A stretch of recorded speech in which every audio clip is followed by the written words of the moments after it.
L'ONU le souhaitait il y a déjà 4 ans et c'est fait. Le premier sommet humanitaire mondial s'est tenu à Istanbul en Turquie pendant 2 jours. Un forum qui a accueilli dirigeants et ONG du monde entier à quelques kilomètres des camps de réfugiés syriens. Bilan, les donateurs, dont plusieurs gouvernements, se sont engagés à réduire les formalités qu'ils exigent des organisations humanitaires, lesquelles ont promis de dégraisser leur bureaucratie.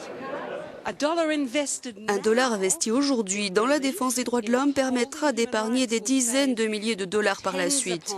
Donc nous devons sortir de cette vision et de cette gestion à court terme de l'action humanitaire pour faire sur le long terme, dès maintenant, avec compassion, afin que le monde soit à terme plus sûr, explique Kate Gilmore, haut commissaire aux droits de l'homme.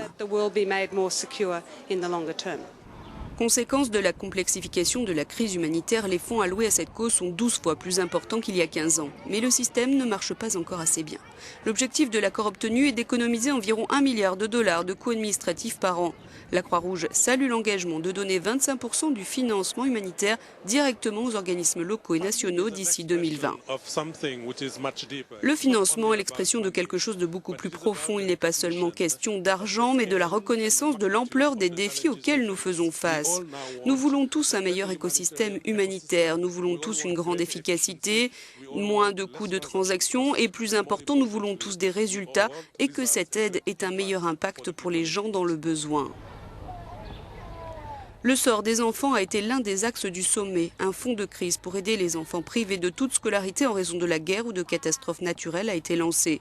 Objectif, trouver 3,8 milliards de dollars. Seulement 2% des appels au financement humanitaire ciblent l'éducation. L'Union européenne a donc décidé d'en faire sa priorité. J'ai déjà décidé de multiplier par 4 notre budget pour l'éducation dans les situations d'urgence, explique le commissaire européen en charge de cette aide humanitaire. Car l'éducation est un rempart contre la radicalisation, contre les recrutements, les mariages forcés, et c'est bien sûr le fondement de toute chose. 125 millions de personnes ont besoin d'aide dans le monde, parmi elles 60 millions de déplacés.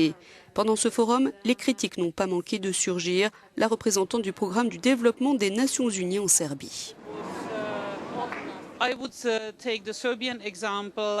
Je vais prendre l'exemple de ce qui se passe en Serbie. C'est la résultante de l'inaction de l'Europe. Aucune décision n'a été prise sur la manière de catégoriser les réfugiés et les migrants et sur la manière de les gérer, ce qui explique qu'on a eu d'importants flux de personnes en Serbie.